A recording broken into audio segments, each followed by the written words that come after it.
فرمایا ہے اس لیے کہ ہم اس کی قدر کریں، ہم اس کی عزت کریں، ہم اس میں زیادہ سے زیادہ عبادات کریں،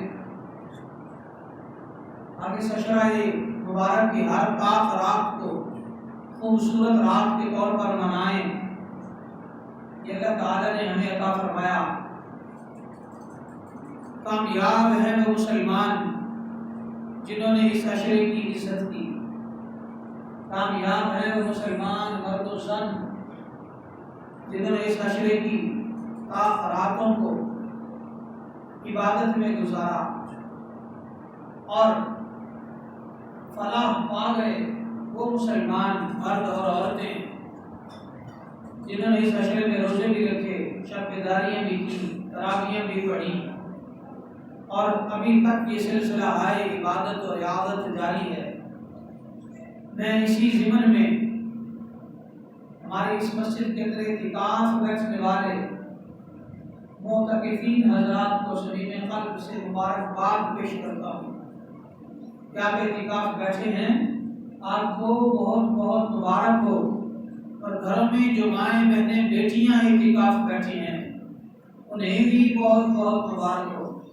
اللہ رب العالمین آپ کے اعتکاف، آپ کی تلاوتیں، آپ کی رعایتیں، مسجد میں اللہ کے لیے بیٹھنا اور آپ کا قیام اللیل، آپ کے سحر و افطار سب اپنی بارگاہ میں قبول فرمائے، اور اس کے بدلے میں اللہ تعالیٰ آپ کو بخشش عطا کرے، اور اس کے بدلے میں اور آپ کے صدقے میں اللہ تعالیٰ اس پورے محلے اور علاقے کے لوگوں کو بخش دے۔ میں نے آپ کے سامنے جو آیت پڑھی، اللہ تعالیٰ نے فرمایا وَتُوبُوا إِلَى اللَّهِ جَمِيعًا أَيُّهَا الْمُؤْمِنُونَ لَعَلَّكُمْ تُفْلِحُونَ۔ اے ایمان والو، اللہ تعالیٰ کی طرف توبہ کرتے رہو۔ اے ایمان والو، اللہ سے توبہ کرتے رہو، اللہ کی طرف رجوع کرتے رہو، اللہ کی طرف آتے رہو تاکہ تم فلاح پا جاؤ۔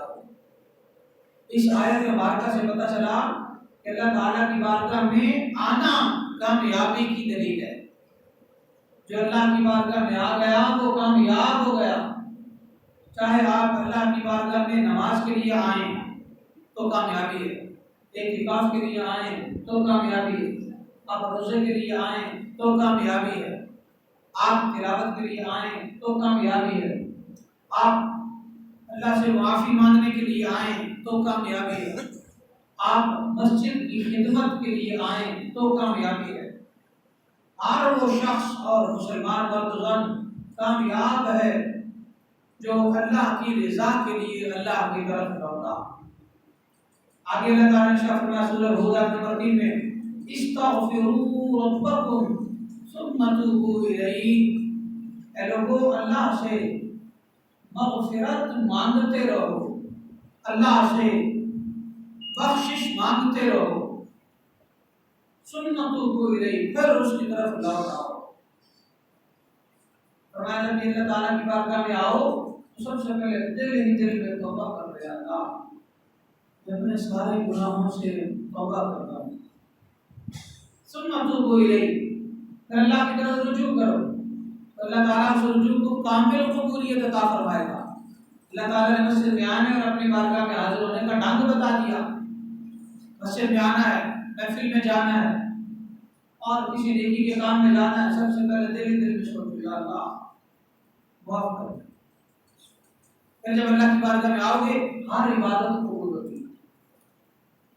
اور یہاں اسی آیت مبارکہ میں دعا کرنے کا طریقہ بھی سکھا دیا گیا کہ جب بھی دعا کے لیے ہاتھ اٹھاؤ تو درود شریف پڑھو، پھر ربنا آتنا پڑھو، اس کے بعد سب سے پہلے معافی مانگو اللہ سے، سب سے پہلے اللہ تعالیٰ سے توبہ کرو کہ اللہ ہم معافی مانگتے ہیں، ہم توبہ چاہتے ہیں، ہم صغیرہ و کبیرہ گناہوں کی معافی چاہتے ہیں، ہمیں معافی عطا فرما۔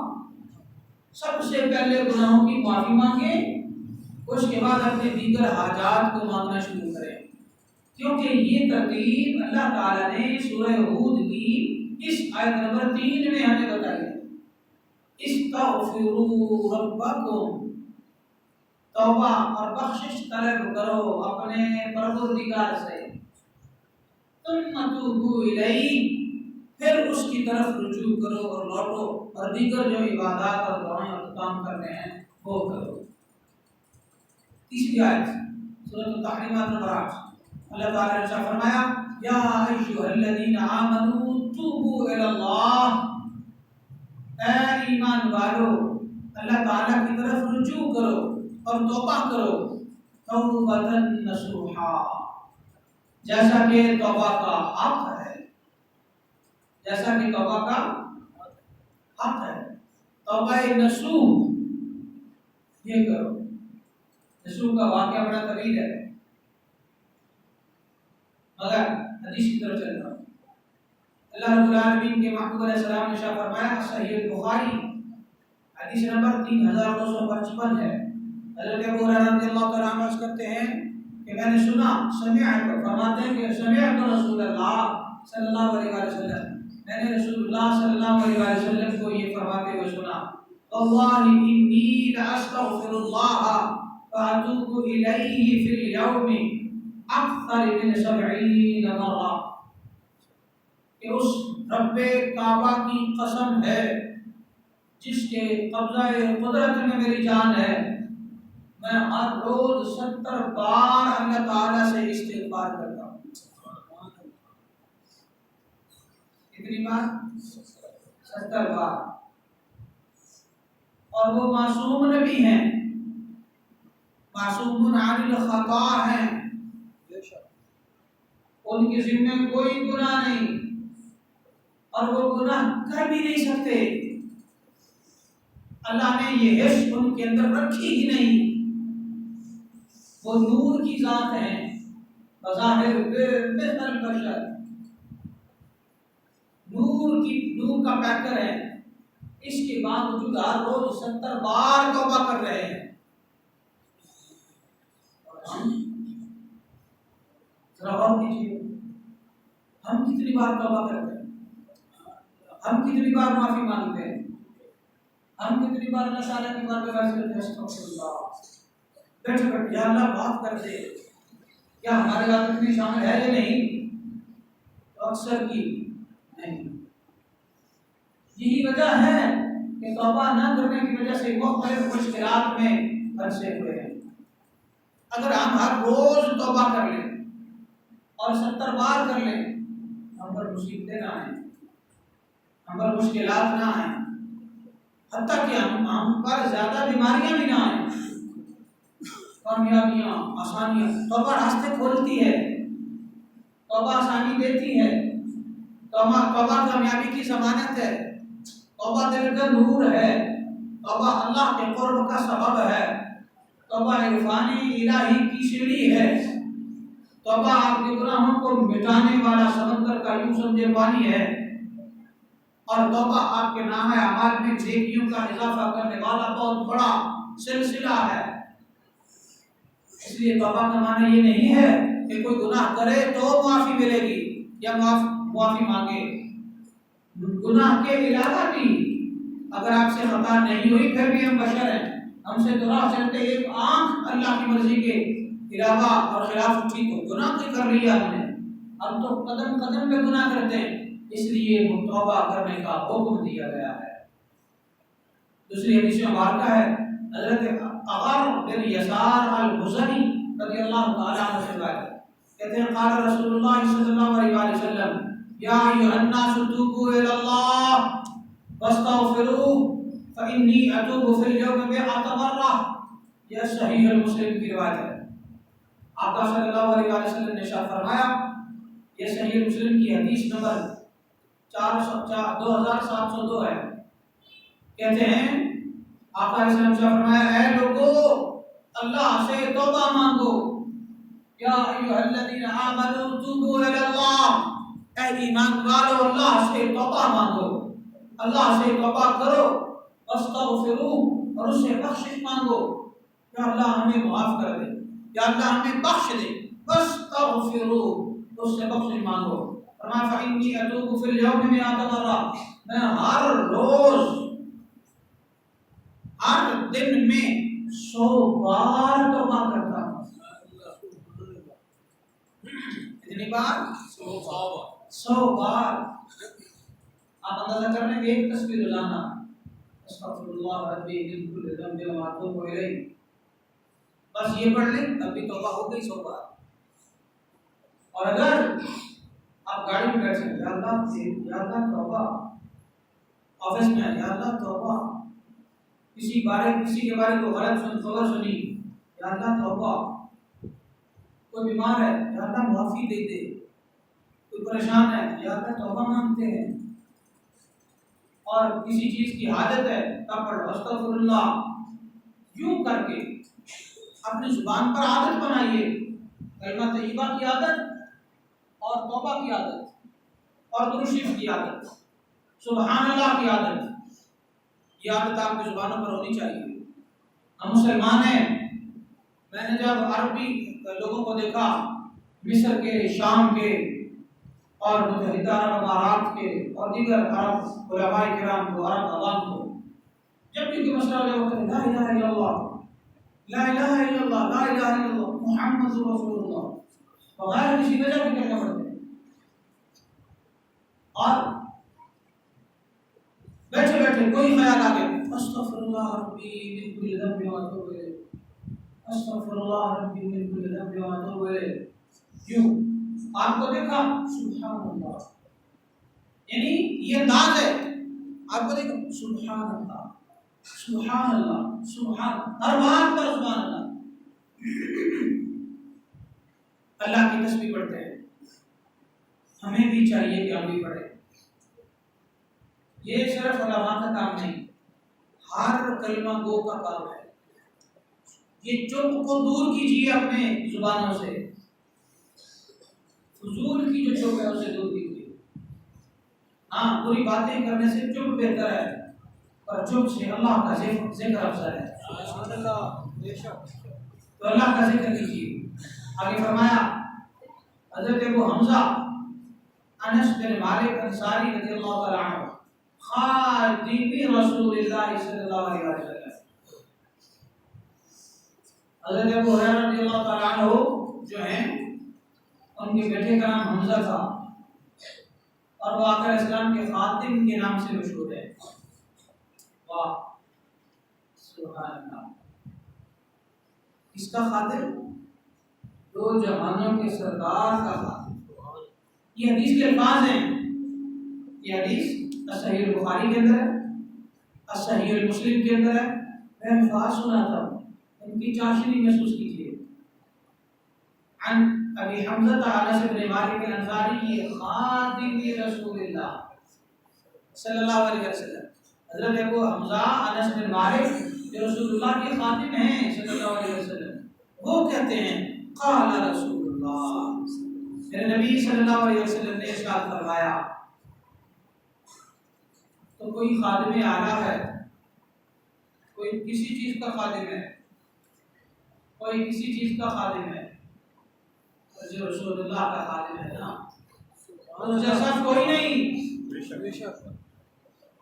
کیونکہ نبی جیسا کوئی نہیں، ان کے نوکروں جیسا بھی کوئی نہیں. آگے فرمایا آقا اسلام شاہ فرماتے ہیں للہ افرح بتوبۃ عبدہ من احدکم سقط علی بعیرہ وقد اضله فی ارض فلان. حدیث کا ترجمہ یہ ہے کہ جب بندہ مومن توبہ کرتا ہے، جب بندہ مومن معافی مانگتا ہے اللہ سے، تو اللہ تعالیٰ خوش ہوتا ہے. اللہ کو خوش کرنا چاہتے ہو تو معافی مانگو، اللہ کو خوش کرنا چاہتے ہو تو توبہ کرو. اور اللہ تعالیٰ کتنا خوش ہوتا ہے. آقا اسلام نے مثال دی. مثال دیتے ہوئے آقا اسلام فرماتے ہیں کہ اگر کسی مسلمان کا اونٹ گم گیا تھا،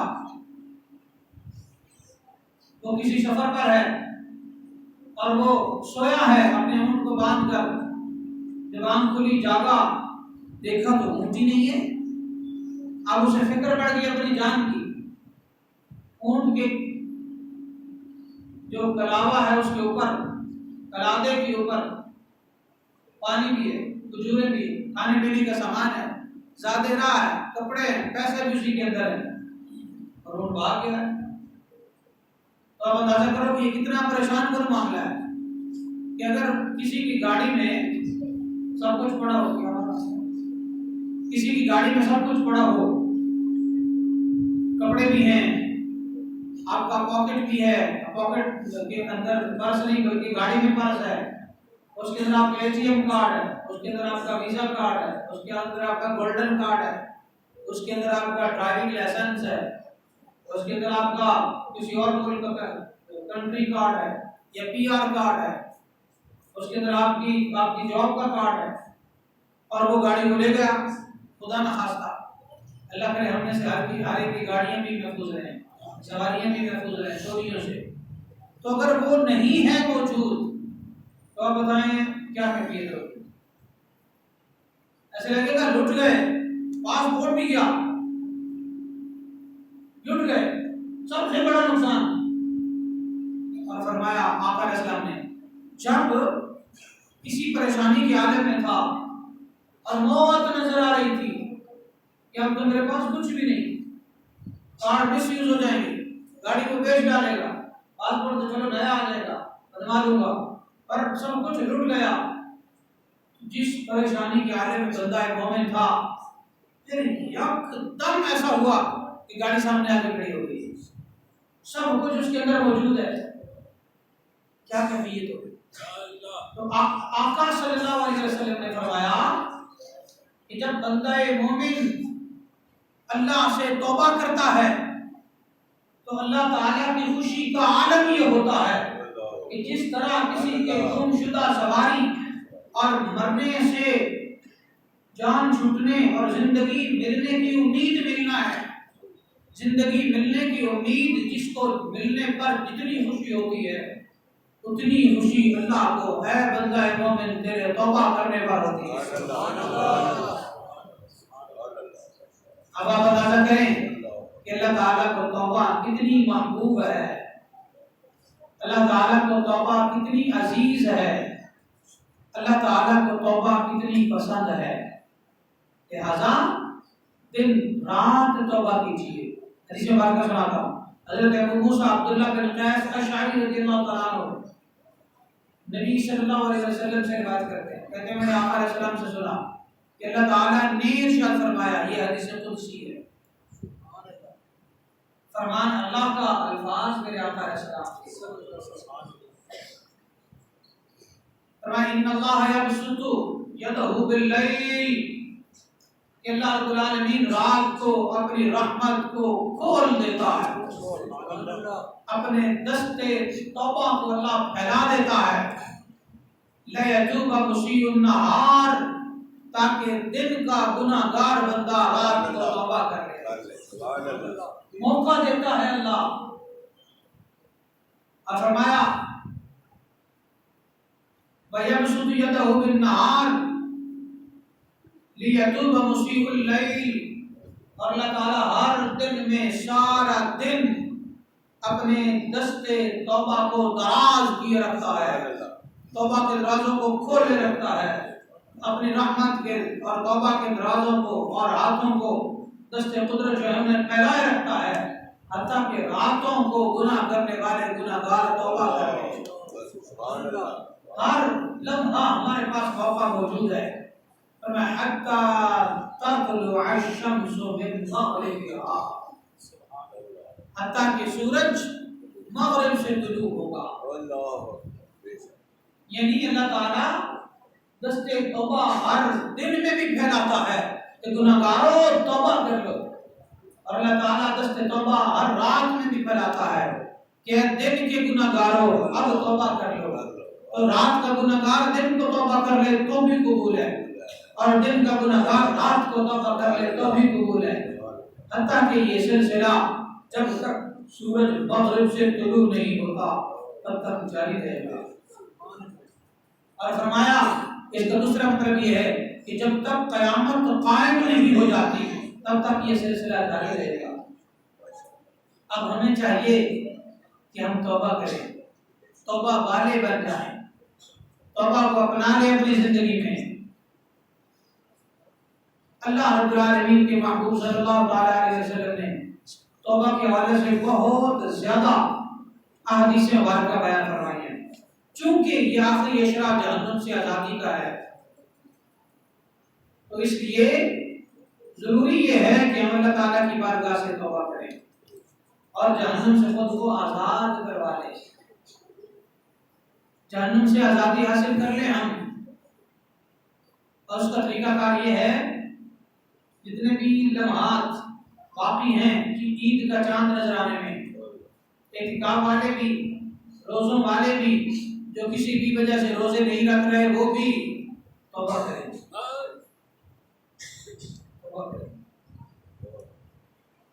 یہ توبہ نہ ہونے کا سبب ہی ہے کہ آج پاکستان بدنام ہو رہا ہے۔ ہمارا توبہ نہ کرنا اور اللہ سے رجوع نہ کرنا اور اللہ سے نہ ڈرنا، یہی وجہ ہے کہ پاکستان دن بدن روح کا زوال ہے۔ اگر میں آپ کو کل کا واقعہ بتاؤں تو آپ کو پتا ہوگا کہ پاکستان کا نام ایک بار پھر پوری دنیا اسلام میں بدنام ہو کے رہ گیا۔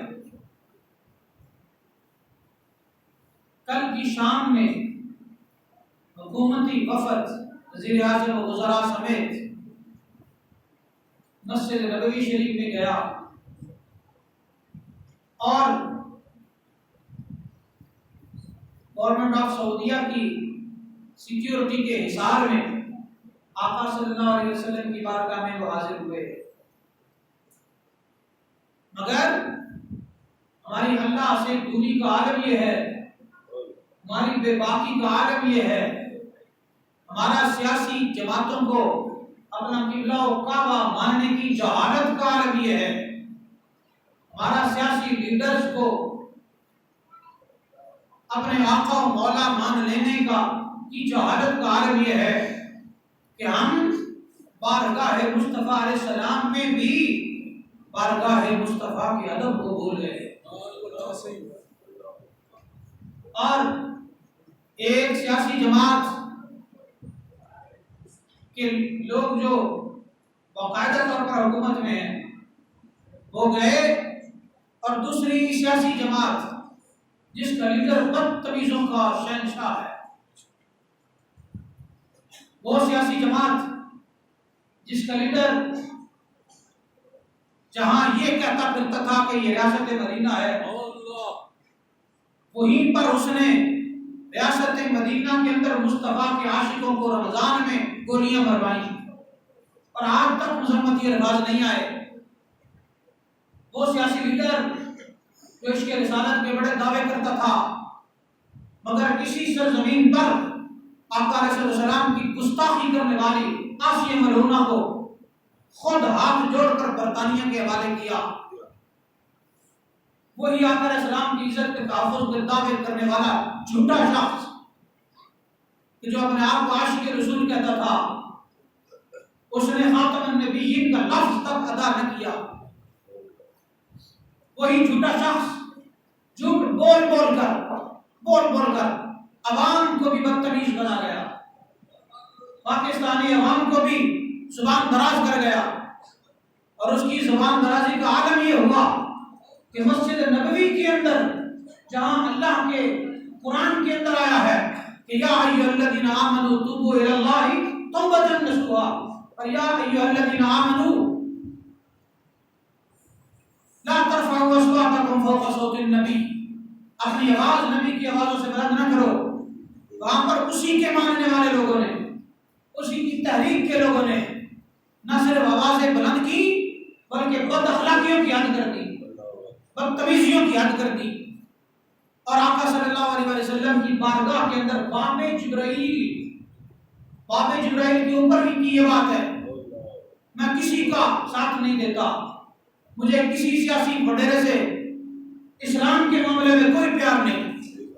اگر آپ میں سے کسی کو کوئی بات بری لگتی ہے تو لگے، سب سے پہلے آپ کا ایمان ہونا ضروری ہے۔ اگر آپ مومن ہیں تو آپ پاکستانی بھی ہیں، اور اگر آپ مومن نہیں ہیں تو بھاڑ میں جائیں آپ۔ بالکل یہ سیدھی اور دو ٹوک سی بات ہے۔ اللہ نے قرآن میں فرمایا ہے کہ جو نبی کے دروازے کے سامنے کھڑا ہو کر اپنی آواز بلند کرے گا ان تحبط اعمالکم وانتم لا تشعرون، تمہارا ایمان بھی چلا جائے گا اور تمہارے اعمال بھی برباد ہو جائیں گے اور تمہاری آخرت بھی تباہ ہو جائے گی اور تمہیں شعور تک نہ ہوگا۔ یہ کون سا سیاسی ایجنڈا ہے؟ یہ کون سا سیاسی منشور ہے جو بارگاہ رسالت مآب کے سامنے بھی، جو در نبوی پر بھی آپ کو تمیز نہیں سکھاتا؟ آپ زبان دراز ہو گئے ہیں، آپ بدتمیز ہو گئے ہیں اور آپ مصطفیٰ علیہ السلام کے بارگاہ کے ادب کی حدوں کو پھیلاتے ہیں، جبکہ قرآن یہ کہہ رہا ہے کہ مصطفیٰ علیہ السلام کا جو در ہے اس کے سامنے آواز بلند مت کرو، کیونکہ اس کا نقصان کیا ہوا؟ نقصان یہ ہوا ہے کہ پوری دنیا میں ان چند بدتمیزوں کی وجہ سے پاکستان کا امیج خراب ہو گیا۔ پوری مسلم امت کے سامنے ہمارے سر شرم سے جھک گئے ہیں، ہمارے سر شرم سے جھک گئے ہیں، اور مجال ہے یہ اپنی بدتمیزیاں بند کریں، مجال ہے یہ شرمندہ ہوں۔ اور اس جماعت کے لیڈر کا ابھی تک مذمتی بیان نہیں آیا، وہ خوش بیٹھا ہے اپنے کوٹھی میں کہ ٹھیک ہو گیا ہے جو بھی ہوا ہے۔ میں کہتا ہوں اللہ کے قرآن کی روشنی میں ہر اس شخص پر اللہ کی لعنت ہے اور لعنت ہے اور لعنت ہے جو مصطفیٰ علیہ السلام کے باب جبرائیل پر کھڑا ہو کر اپنی آواز بلند کرتا ہے، اور وہ بھی بد اخلاقی کے حوالے سے، اور وہ بھی بدتمیزی کے انداز میں، اور وہ بھی کسی کی مذمت کے انداز میں، اور تمہاری سیاستیں لپیٹ کر تمہارے منہ پر مار دی ہیں ہم نے۔ سب سے پہلے مصطفیٰ کے غلام بنو، اس کے بعد کسی جماعت کے تم کارکن بنو۔ سب سے پہلے مسلمان بنو، اس کے بعد کسی سیاسی جماعت کے تم یا لیڈر یا پھر تم کارکن بنو۔ تم نے حد کر دی ہے، اخلاقی حدوں کو کراس کر گئے ہو۔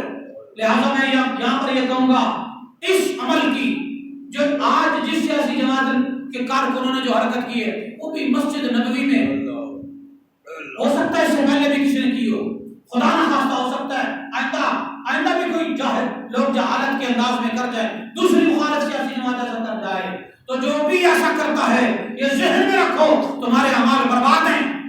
جو بھی ایسا کرتا ہے اور یہ اس کی حمایت کرتا ہے یہ ذہن میں رکھو تمہارا ایمان تباہ ہو جانے کا ڈر ہے۔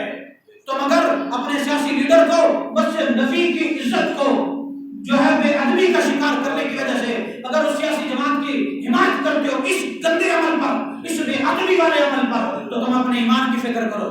مرنا ہے ایک دن، اللہ کو کیا منہ دکھاؤ گے؟ مصطفیٰ علیہ السلام کو کیا منہ دکھاؤ گے؟